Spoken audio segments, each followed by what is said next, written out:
The rain hammered against the grimy windows of the employment office on New Kepler Station, each drop echoing the desperate heartbeat of three figures huddled together in the corner.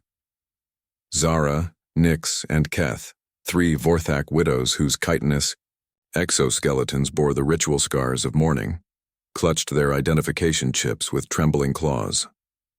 "Next!" barked the Centaurian clerk, his four eyes barely glancing up from his holographic display. Zara approached first, her translator collar crackling with static. "Please, honorable sir, we seek employment. Any work will suffice." The clerk's mandibles clicked in disgust as he scanned her documentation.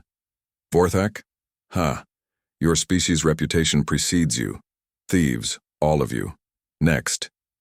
"But sir, we have references." "I said next." James Chen watched the scene unfold from across the waiting area, his human heart clenching with each rejection. He'd been observing this pattern for weeks now, the three alien widows arriving each morning at dawn, only to be turned away by every potential employer on the station. Their translator collars were old, their clothing patched, and their hope diminishing with each passing day. Lisa Martinez, his business partner, nudged his elbow. "You're thinking about it again, aren't you?" James nodded, his brown eyes never leaving the trio as they were escorted toward the exit by security. "We need help at the warehouse, Lisa. You know we do." "James, be practical. No one hires Vorthaks. There's a reason for that. The insurance premiums alone." "Are manageable," James interrupted, standing abruptly. "Besides, when has humanity ever been known for taking the practical route?"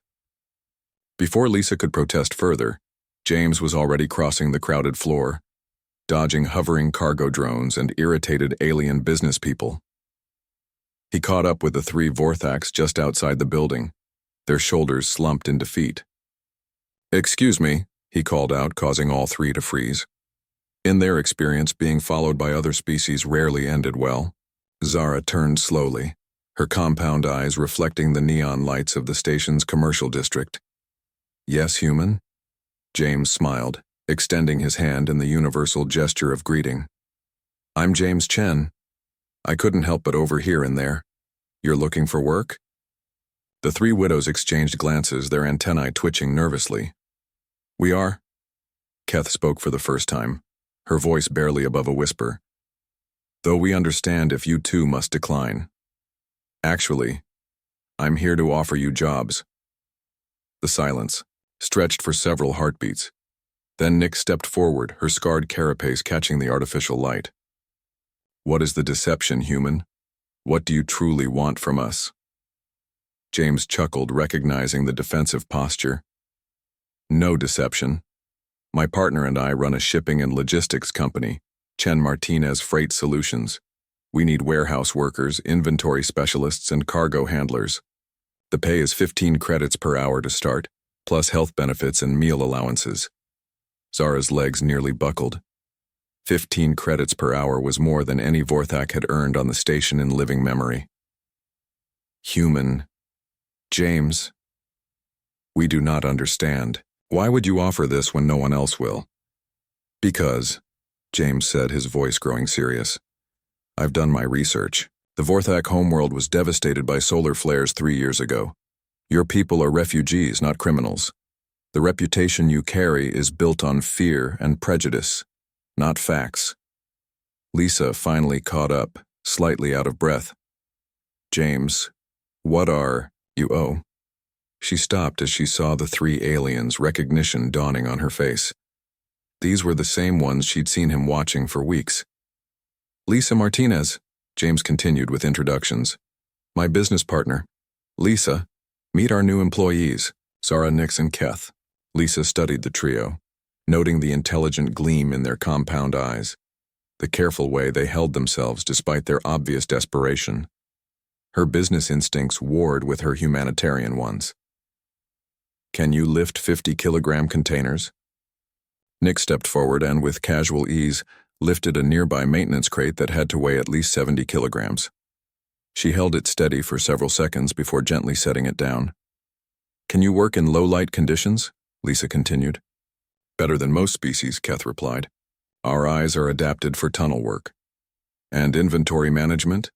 Zara's antennae straightened with pride.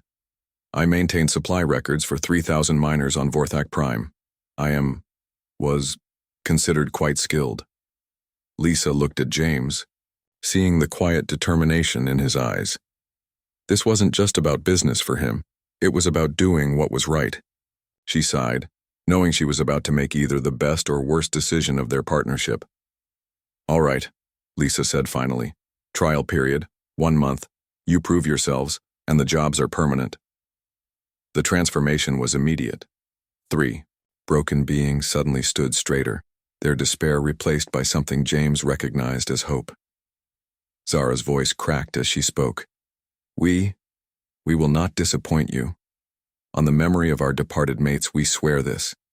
6 months later, Chen Martinez Freight Solutions was the most efficient shipping operation on New Kepler Station. The 3 Vorthak widows had not only exceeded every expectation, but had revolutionized their inventory systems and reduced shipping errors by 93%. Other businesses began to take notice, and slowly, other Vorthaks found employment throughout the station. The species' reputation began to shift from suspicion to respect. James stood in the warehouse one evening, watching Zara train a new group of Vorthak refugees in their procedures. Lisa approached, carrying 2 steaming cups of coffee. You know, she said, handing him a cup. When other species ask me what makes humans special, I usually talk about our stubbornness or our adaptability. And now? Lisa smiled, watching as Keth patiently helped a young Vorthak understand the shipping manifest system. Now I tell them it's our ability to see potential where others see only problems, to offer trust where others offer only fear. James nodded, taking a sip of his coffee. Sometimes the most human thing you can do is simply treat others as human. In the distance, the 3 widows worked with quiet dignity, their mourning scars now symbols not of loss but of resilience. They had found more than jobs. They had found hope, respect, and a place to rebuild their lives. And James Chen had found something too, the satisfaction of knowing that sometimes being human meant being the exception to everyone else's rules.